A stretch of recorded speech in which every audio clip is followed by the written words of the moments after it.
नमस्कार। निद्रा से जागृति की ओर चैनल में आप सबका स्वागत है। हम कहते हैं संतान होना या निसंतान होना, ये हमारे पिछले जन्म के कर्मों से जुड़ा है। तो जरूर जुड़ा है, क्योंकि पिछले जन्म के कई योनियों के कर्म मानव योनि में जुड़े होते हैं।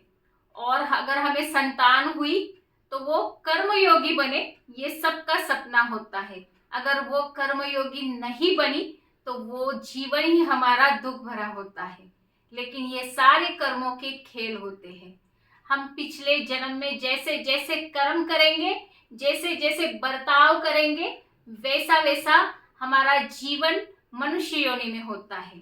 चाहे वो कर्म अच्छे हो चाहे बुरे हो, उसका फल निश्चित ही हमें इस मनुष्य योनि में मिलते हैं।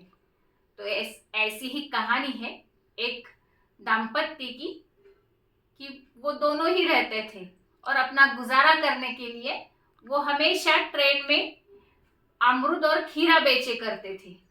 और जैसे जैसे अमरूद और खीरा बेचते थे, ट्रेन जैसी आती थी वो बेचते थे। ऐसे ही एक दिन बेचने लगे, सुबह से लेकर शाम तक। पहली बारी थी उनकी, सुबह सुबह अमरूद और खीरे लेके आए, ट्रेन में चढ़ गए, बेचने लगे। एक बाबा थे वो, और बेचते बेचते उनके अमरूद और खीरे सारे खत्म हो गए, सारे बिक गए।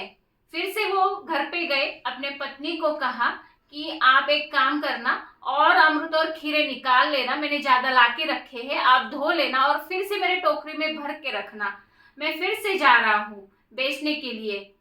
उतने में और बाबा कहने लगे, अगर हमारा कोई संतान होती तो वो जरूर हमें कमाकर खिलाती, हमें इस बुढ़ापे में काम न करना पड़ता।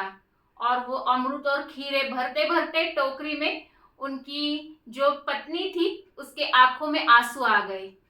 वैसे ही वो बाबा निकल गए फिर से अमरूद और खीरे बेचने के लिए। जिस दिन वो अमरूद और खीरे बेच रहे थे, सुबह से लेकर शाम तक और एक बूढ़े दाम्पत्य थे, एक बाबा और उनकी बीबी पत्नी, वो उन्हें देख रही थी खीरा बेचते हुए। और वो बाबा भी उस दंपति को देख रहे थे। वो सुबह से लेकर शाम तक उसी रेलवे स्टेशन पर एक कुर्सी पर बैठे हुए हैं दोनों भी।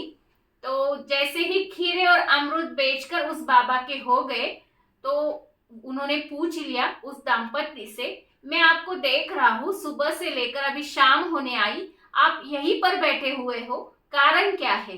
तो वो बाबा बोले, हमारे छोटे बेटे ने हमें चिट्ठी लिख कर दी है कि आप अभी अपने बड़े बेटे के पास जाना, अगर बड़ा बेटा ना बुलाए तो आप एक काम करना, ये चिट्ठी आपके आसपास जो हो उसको दिखा देना।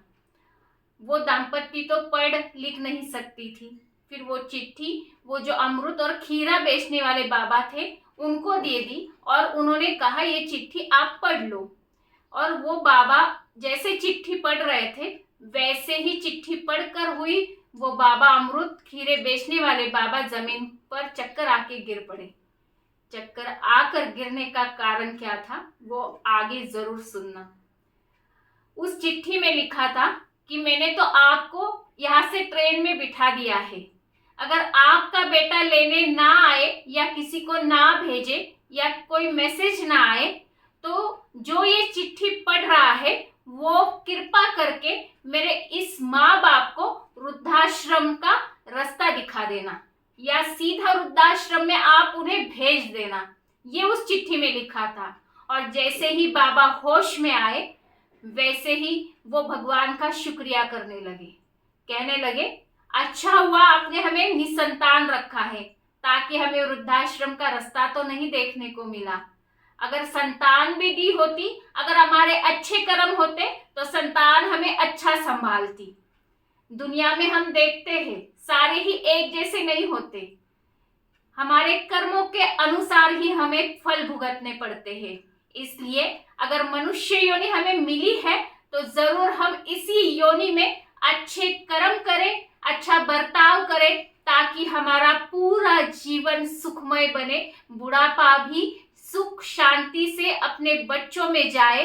ताकि अगर हम कोई भी कर्म करते हैं, कहते हैं ना रिफ्लेक्शन, वो रिफ्लेक्शन हमें जीवन में भुगतना ही पड़ता है, चाहे पिछले जन्म का हो चाहे इस जन्म का हो। इसलिए अगर हमें रिफ्लेक्शन नहीं चाहिए, परतावा नहीं चाहिए, तो जैसे कहते हैं बैंक में बैलेंस कर दिया तो वो हमें ब्याज भी देते हैं, वो ब्याज हमें नहीं चाहिए बुरे कर्मों का, तो जरूर हमने इसी जन्म में अच्छे कर्म करने ही होंगे, अच्छा बर्ताव करने ही होंगे। जब हम हमारे सास ससुर के साथ, हमारे पूरे परिवार के जितने भी रिश्ते हैं, चाहे जैसे भी रिश्ते हैं, उन सभी रिश्तों के साथ अगर न्याय से पेश आएंगे, अच्छे कर्मों के साथ पेश आएंगे, तभी जाके हमारा बुढ़ापा सुखमय होगा। इसलिए सभी से निवेदन है, जरूर जरूर ये निद्रा से जागृति की ओर चैनल देखते रहिए। अगर जो पहली बार देख रहे हैं, जरूर जरूर चैनल को सब्सक्राइब कीजिए, बेल आइकन कॉल को क्लिक कीजिए, वीडियो को लाइक कीजिए, कमेंट कीजिए, शेयर कीजिए। हम ऐसे ही आपके लिए वीडियो लेकर आएंगे।